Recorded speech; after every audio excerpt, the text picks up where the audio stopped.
On a hockey podcast, listeners know we are going to discuss the players and the coaches and even the general managers at length.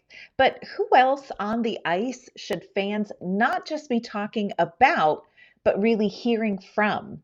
On today's Locked On Predators, we are going to discuss the officials. What does it take to become an official, and what does the game look like from their perspective? All that's coming up on today's Locked On Predators. Your Locked On Predators, your daily podcast on the Nashville Predators. Part of the Locked On Podcast Network, your team every day.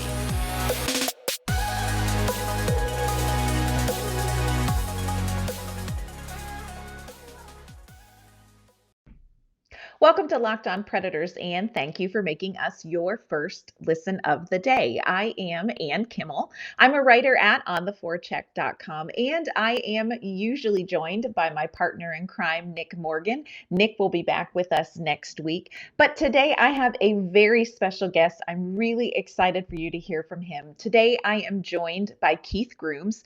Keith is a Nashvilleian. He is an official who not only officiates games from level one all the way up through the pros, but he also recruits, trains, and mentors officials.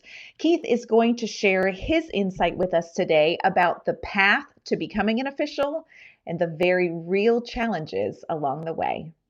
All right, I'm here with Keith Grooms. Keith, thank you for coming on and joining us at Locked On Predators. I always like to start when I bring on a guest and talk about sort of your hockey origin story. So share with us a little bit about how you got involved in hockey and just a little bit of your backstory there.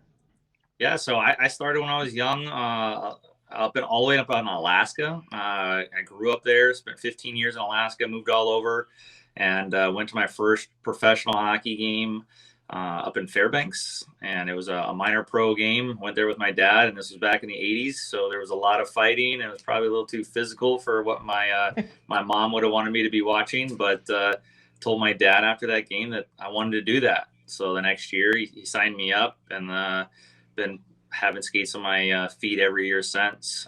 So played growing up through high school. We moved down to Nashville in 98. That was my freshman year of high school, and played here locally, played travel hockey. There was only one travel team at the time per age group and only one association. So there was a lot of us that were transplants from Chicago or Detroit. There was a big car boom here in Nashville in the early 2000s and late 90s. So we had a pretty good team, but played 4 years here and went on a couple tryouts for juniors up in Michigan and up north, and realized around my senior year of high school anyway that my playing years were limited. I was pretty realistic with my playing ability, and I think that's kind of like the goal for us as senior officials, to start talking to young hockey players and getting them to look at what the next few years holds for them. But I went to a couple of tryouts, and I had to fight my way through tryouts. Literally, I needed to earn a spot on the team, and I wasn't doing it with scoring goals. So after a couple of tussles, wound up putting a damper on my playing career as I got an eye injury. And the doctor pretty much said that if I got any more fights, that I could get glaucoma and have some serious health issues and sight issues with that. I actually tore my iris and bruised my retina in a fight and all kinds of good stuff. So part of the game back then, a lot more so than it is now. And I knew that I only had maybe a year or two left of playing anyway. So I'd been refereeing already at that time. My father got me into officiating. He umpired baseball all the way up to Division I and refereed basketball.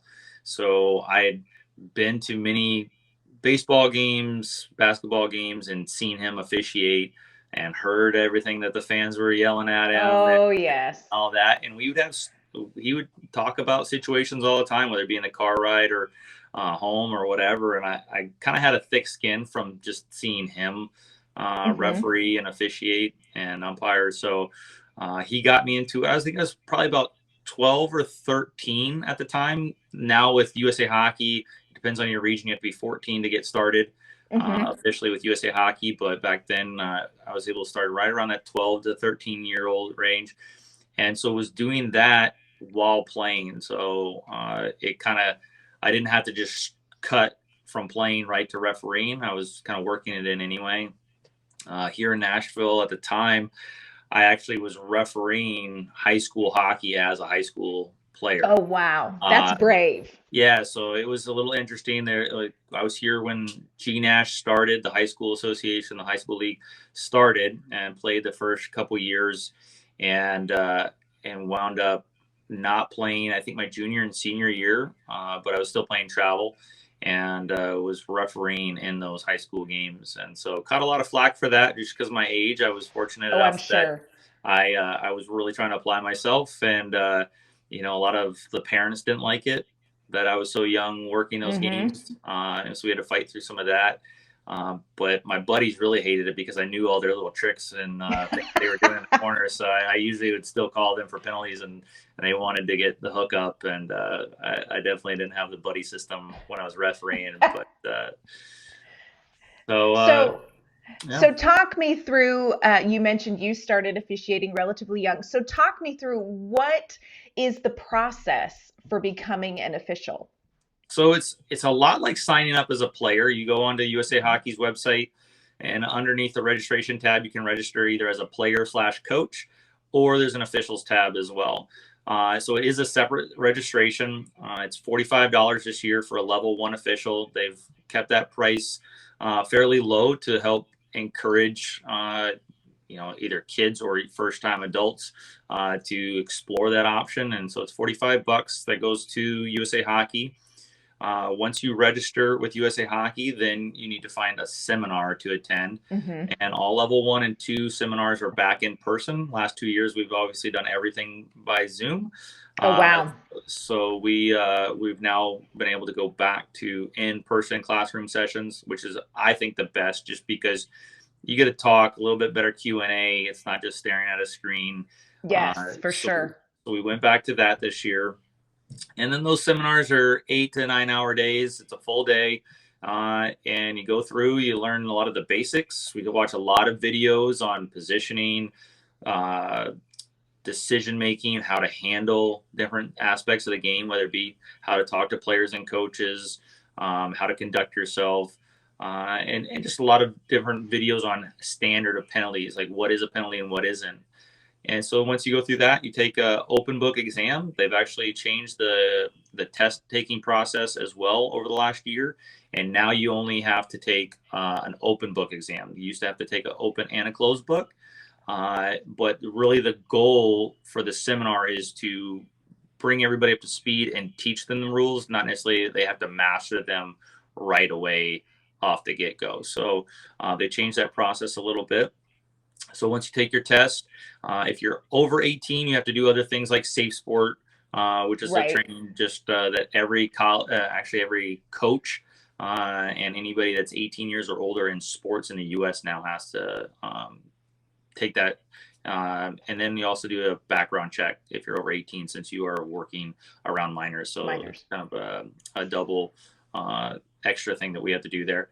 And then once that happens, they send you a rule book, an exam, or a crest, and you're kind of off to the races. You have to find an assigner and get games, and then hopefully you're getting evaluated and have supervision and getting to work with experienced officials and have a good start so that we can keep that going for them for a long time, really.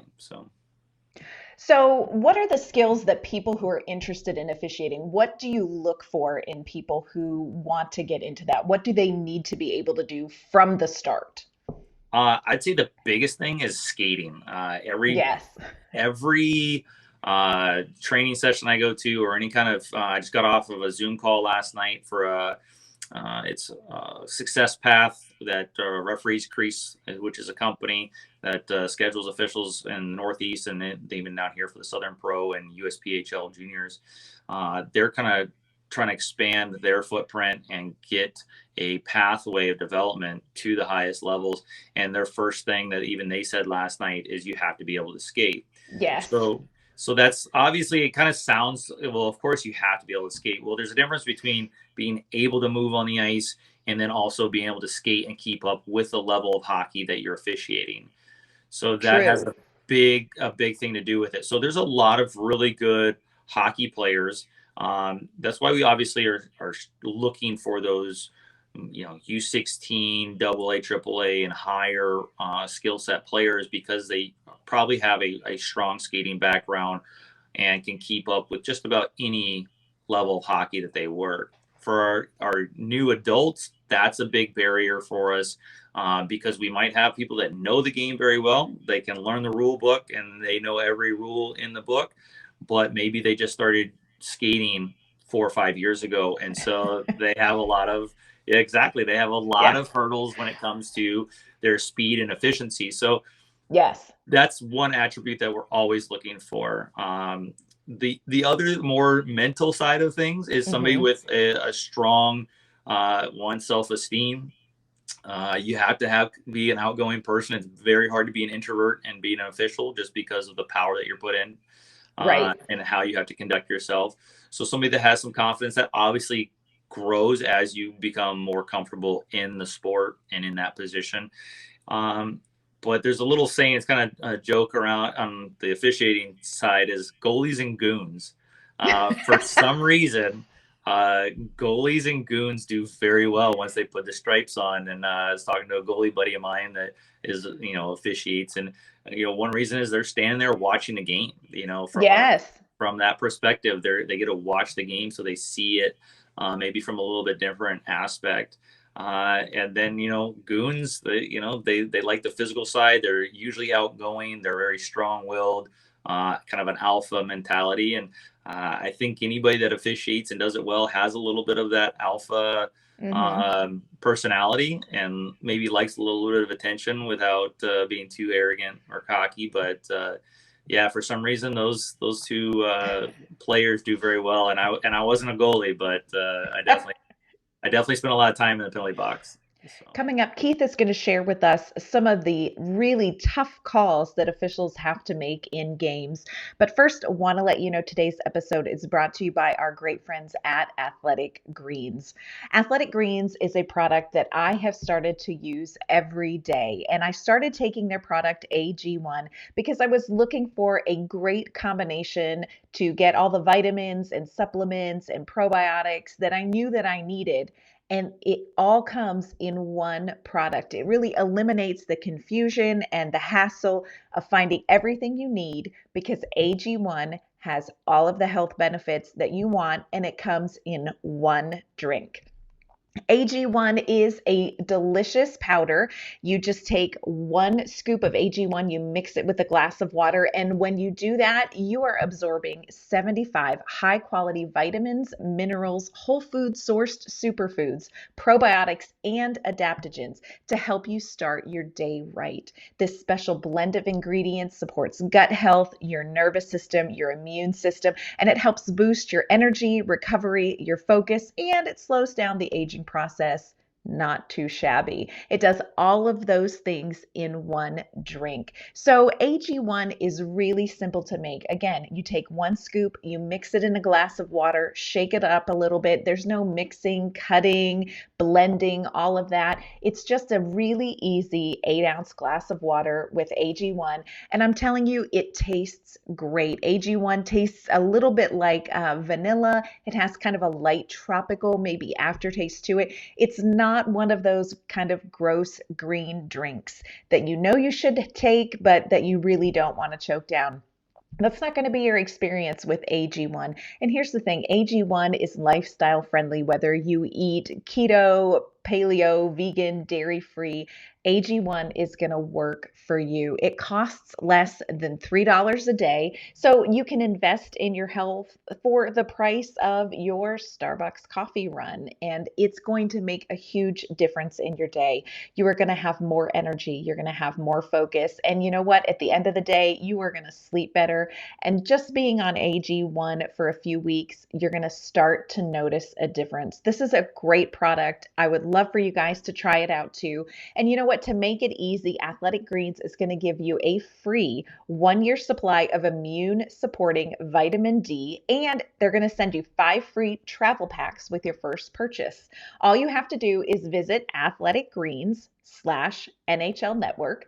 Again, that is athleticgreens.com/NHL Network to take ownership over your health and pick up the ultimate daily nutritional insurance. So, what are some of the most challenging calls that officials have to make? I think at any level, and I was thinking about this because I think the toughest calls to make are the big ones that have a heavy time penalty associated with them. So, a tripping, a hooking, and a slashing, those are all minor penalties. It does affect the game for sure, but it's a very minute part of the game that it affects, 2 minutes. And obviously if a goal is scored, that's has a bigger effect than if it's not. But, a 5 in a game penalty, Yes. 2 in 10, a match penalty, those are the ones that are, I would say, the hardest because officials that are not confident in themselves or don't want maybe backlash from parents, coaches, or whoever. When you kick somebody out of a game, it's a serious situation. And as a good official, you're taking the rule book that is given to you and applying the rules. You're not making the rules up. You don't get to pick which rules you get to enforce and which ones you don't. You have to be consistent across the board. And when an official does not hold the standard that USA Hockey puts out or whatever league that they're working puts out, then it makes it more difficult on everybody else as well. So if you have a situation that warrants a major penalty or a game misconduct or a match penalty, those are difficult ones to go ahead and say, yep, that's what it was. I am going to apply the rule here. I have the rule book behind me to back me up in my decision.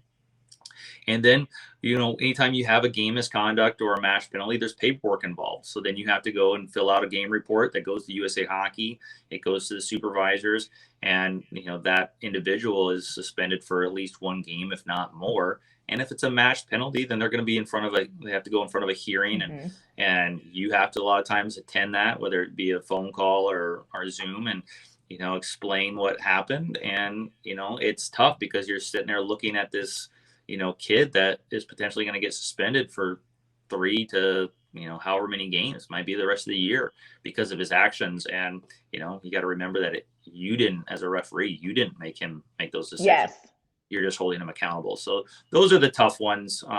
Anything that has a big effect on the game are the toughest one, whether it be a penalty shot or waving off a goal that maybe went across the line, but for some other reason, maybe the goalie had it covered and it's, got poked out, but it was already covered. And so you have to stand tall and make those decisions. So I would say those are some of the tougher ones that we have to make as a group. And it's probably pretty tough for a new official to just stand right off the gate and be like, yep, that's what we're going with. So. Yeah.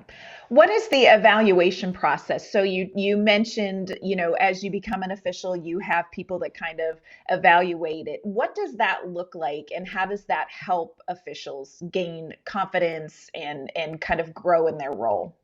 I think it's one of the most important aspects of officiating is that mentorship and the evaluation and the supervision. And unfortunately, not every area of the country has the ability to or has a plan set in place to do that. And that's one thing that I'm trying to really improve upon here in the local market of Nashville is to get our senior officials to come to the rink, work with younger officials. They were in that position one time as well. They probably supervised. They were nervous their first game. And then just to have a person that a new official can go to and ask questions, like if they had a crazy situation, or maybe they had to make a big call, maybe they had to give somebody a major penalty or kick somebody out of a game. How do they handle that mentally? And, were they right in that decision? Did they make the right call? So one thing that we try to do, and we're going to try to do here locally, and it works around the country, is a mentor or shadowing program where you're on the ice with another official that's not reffing. So there might be Yes. there might be three officials out there, but only two are reffing, and maybe the other one is a shadow, and they don't even wear a referee sweater. They wear just like an all black tracksuit. And so you maybe have two young officials out there, and we're talking in their ear about, where to be positionally, how to have the best sight lines for the game, and then talk to them about penalty selections, or why they didn't, or ask them why they didn't call a certain penalty, and get that development. That hasn't really happened here in Nashville, but it works around the country. So expect to see some of that here locally. And then just getting supervision as far as off the ice. We'll have an evaluator or a supervisor in the stands and watching a game, and after the game, go in a locker room and talk about a few situations. And we don't try not to cover everything that they miss. There's going to be a lot that they miss, and I think that's a really important thing to remember, is that new officials are just like anybody else learning a sport or a craft or a hobby. They are not perfect from the get-go. I've been doing this for a long time. I still make mistakes. I still have calls that I go back and look at, whether it be Live Barn or the hockey TV, and get another look. And sometimes was dead on, and sometimes I wish I would have had that call back. And I think that's something for young officials to understand, is that you're going to have those mistakes a lot, and they're not maybe even mistakes. You just didn't see it the way maybe the camera angle saw it. So we're looking to do that. A lot more evaluation, a lot more support, and putting officials in games that maybe before they would have taken longer to get there. But with the right support, we get them in those games, and with other senior officials, so they can kind of help cover if they need to. But get them experience, because that's what everybody wants to do. They want to get to those higher level games. It's a little bit more exciting, but they also have to put in the time and work to work those low level, 6-year-old, 8-year-old games at 6 o'clock in the morning on Saturday, just so they get that experience and everything else. So hopefully that's the move that we're going to go to, and gets a really good response and keeps officials. I think retention is a whole other topic, and we can even kind of go into that now. Is that I think the stats over the last 3 years is the retention rate is under 50% right now from first year officials coming back to work a second year. They either have such a bad experience, I mean, mostly it's just a bad experience, that they don't want to come back and do it again. And that comes from a couple things. Is one, supervision and mentorship. Maybe they don't have that support, so they feel like they're out there on an island, and they don't know where to turn and how to handle situations. So that's an easy fix. The other one is just schedule and pay, whether they can actually get games based on their schedule. Some hockey players that are still playing travel hockey, their schedule is so busy that it's hard for them to get games. So for them to get in the routine of it. And then our biggest one, and we'll talk about this completely, is parents and coaches and even players abusing officials verbally and even physically. And there's such a crackdown on it now, but it's going to take a while. It's going to take a long time, a couple of years, before we get it under control on a mass level. And I don't think we'll ever fix it, but we just have to really work on that. So those are the three main things that we don't get officials for the second year. And then even if we can get them through 2 years, I think the retention rate goes up to like 70 or 80%. And then usually after year 3 or 4, it's up in the 90s where officials are sticking around. But they also have to put up with a lot to get to that 4th year. And so it depends on that person's kind of mental state, and their demeanor, and what their goals are as well. So Coming up, Keith has a message for parents, coaches, and players in hockey. But first, want to let you know this episode is brought to you by our friends at Bet Online. BetOnline.net is the fastest and easiest way to check in on all of your betting needs. You can find all your favorite sports and events at the #1 online source for odds, lines, and games. You can find reviews and news of every league, including Major League Baseball, NFL, NBA, NHL, combat sports, esports, and golf. BetOnline continues to be the top online resource for all your sports wagering information. From live in-game betting, scores, and podcasts, they've got you covered. Head to BetOnline today or use your mobile device to learn more about the action happening today. BetOnline, where the game starts. To wrap up our conversation, Keith has a really important message for parents, coaches, and players from an official.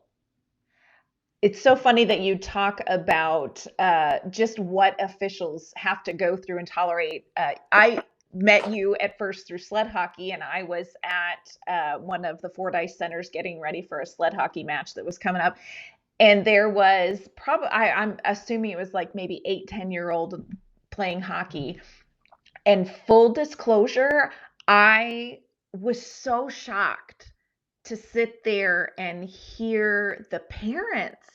It's bad. Like, I mean, I'm a parent, but okay, I also think my kids do wrong, so I probably wouldn't be that parent. But what officials put up with really is astounding, and we touched on that. So if you could talk to and address parents, what would you want them to know from an official's perspective? The biggest thing that I tell people all the time, whether it be parents on my own team, I coach a 14 single A travel team here in Nashville. I've also coached sled hockey and still involved in that program. And then having kids of my own in multiple sports. I mean, my son plays soccer, plays baseball. He obviously plays hockey as well. My girls play soccer and softball. And the thing that I hear as a parent in the stands coming out of, parents yelling is more of a lack of understanding of the game itself and why we're here. Why are we playing this game?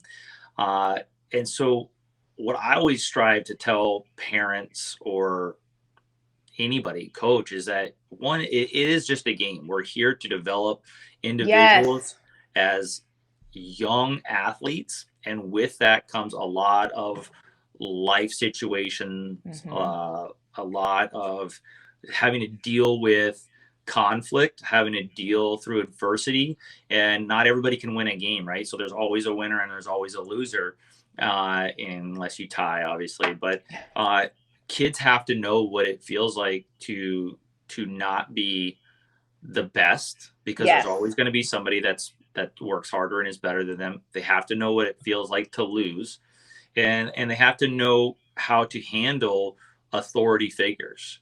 So with parents in the stands, most of them don't ever read the rule book, or the rules that they think that their kid is playing is at the NHL level because they watch hockey. So that's very true. That's a huge thing. And it even comes from coaches. We have coaches arguing rules in youth hockey that are not a youth hockey rule. I mean, they're questioning our decisions and our calls, and their arguments are quoting NHL rules. And so we have to often remind them that this is not the NHL. And we don't say that in a derogatory term like, hey, this is just youth hockey. No, it's not the NHL because we have a different rule book.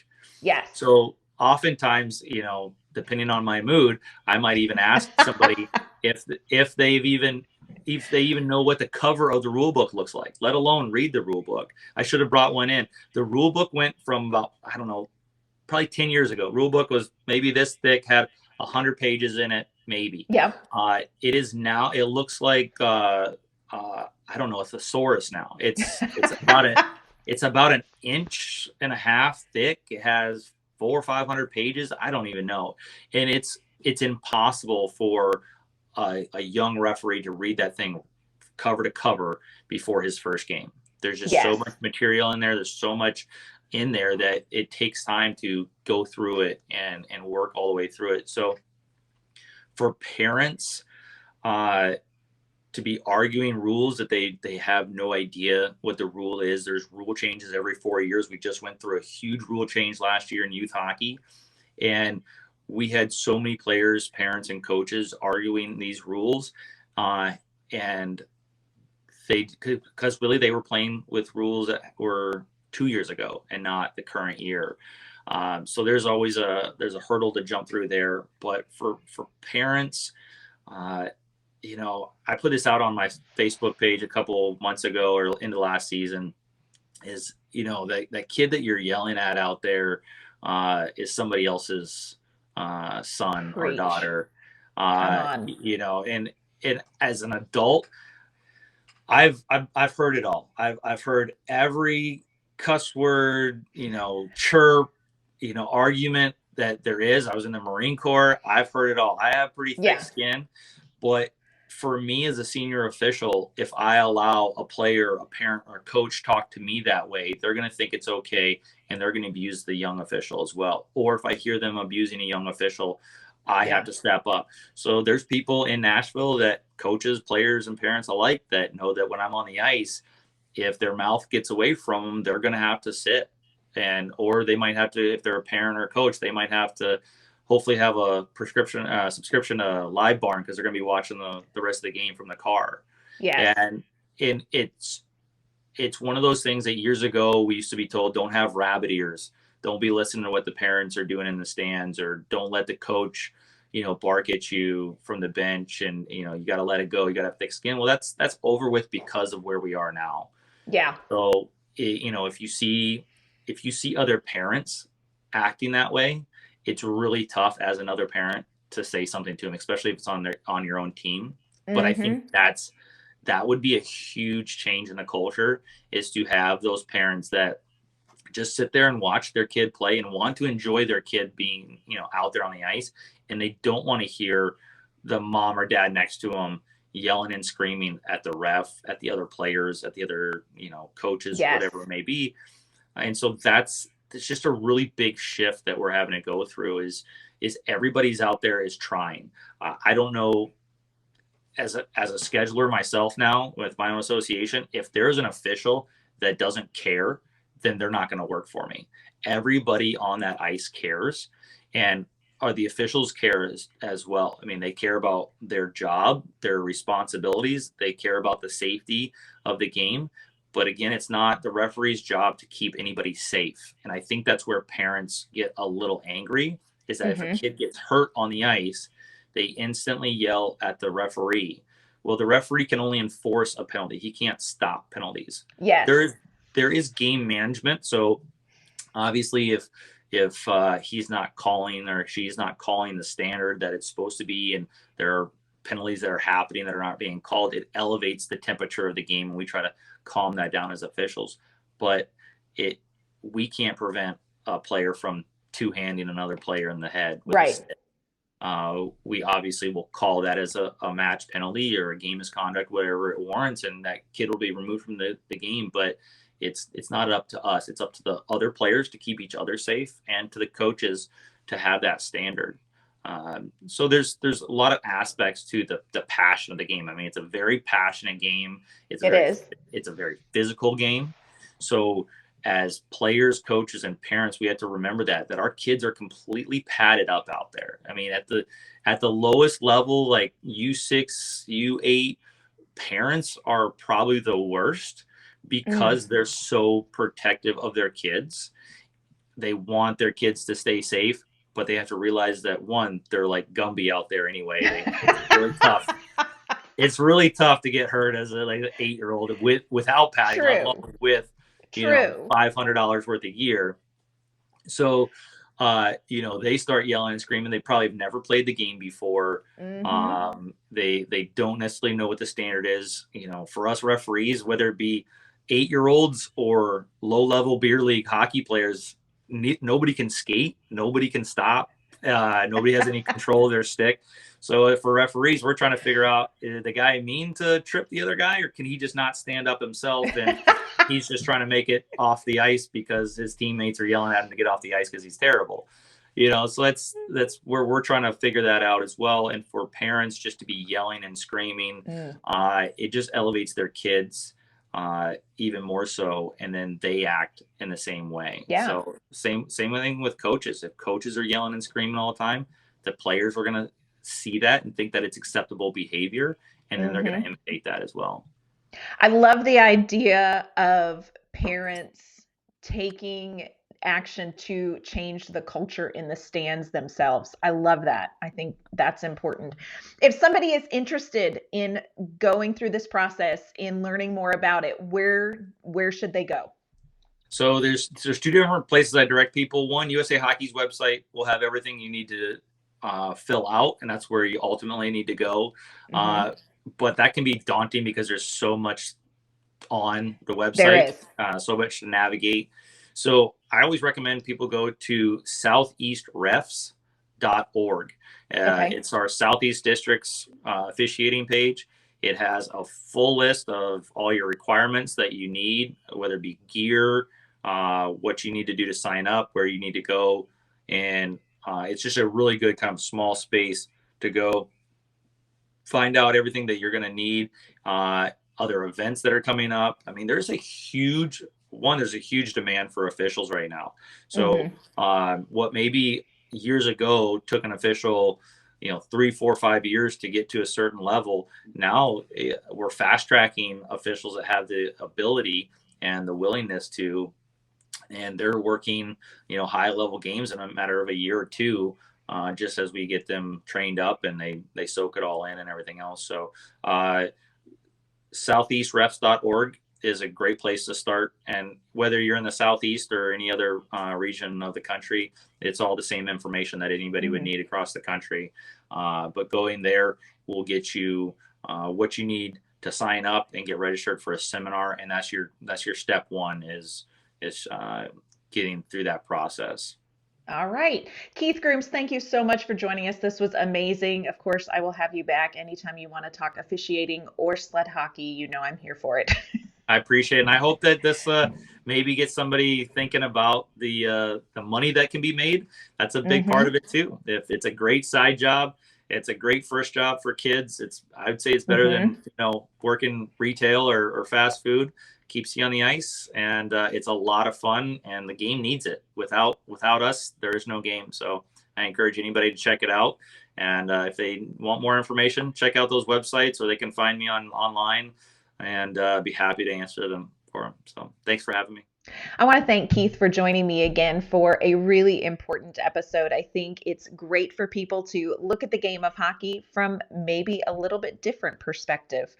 If you have any questions or are interested in more information about officiating, you can reach out to the podcast at LO_Predators on Twitter. We'd be happy to connect you up with Keith. Of course, you can also find me on Twitter at AnnK_Mama on Ice. And you can find the podcast on YouTube. Like, subscribe, share, leave us a comment. Let us know what you thought about today's episode.